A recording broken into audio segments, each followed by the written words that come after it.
Bupati lepas 35 calhaj di Masjid Giok Nagan.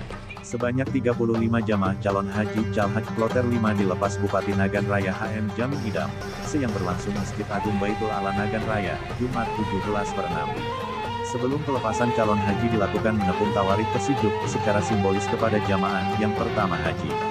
Turut hadir pada acara tersebut Forkompinda, staf ahli Bupati, para asisten, para kepala OPD, Kakan Kemenak, Ketua MPU, MPD, MAA, para camat, dan keluarga jamaah. Kepada para jamaah haji yang perlu dijaga sewaktu berangkat dan sesampai ke Tanah Suci, agar benar-benar menjaga kesehatan. Dengan adanya jaga kesehatan maka para jamaah bisa dengan lancar melaksanakan segala rukun haji. Tinggalkan hal-hal yang menyangkut harta dan keluarga tentang kebiasaan dan harus khusyuk ke ibadah, pinta Bupati HM Jamin Idam. Bupati Jamin menambahkan, karena tujuan kita ke sana semata-mata melaksanakan ibadah kepada Allah SWT. Semoga kita menjadi haji yang mabrur, tambahnya.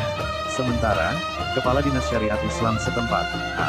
Wahidin, menyebutkan, calon jamaah haji yang berangkat pada tahun ini berjumlah 36 orang, dikarenakan satu jamaah mengalami sakit maka menjadi 35 orang yang berangkat.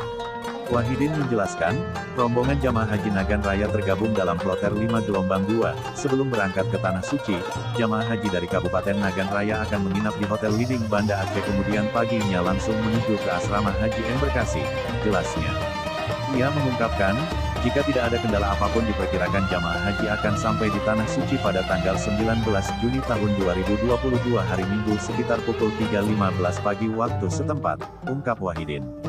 Wahidin menambahkan, jumlah jamaah haji per kecamatan diantaranya, Kecamatan Darul Makmur 10 orang, Kecamatan Senagan 8 orang, Kecamatan Senagan Timur 6 orang, Kecamatan Sukamakmur 4 orang, Kecamatan Kuala 3 orang, Kecamatan Kuala Pesisir 2 orang, dan Kecamatan Taduraya.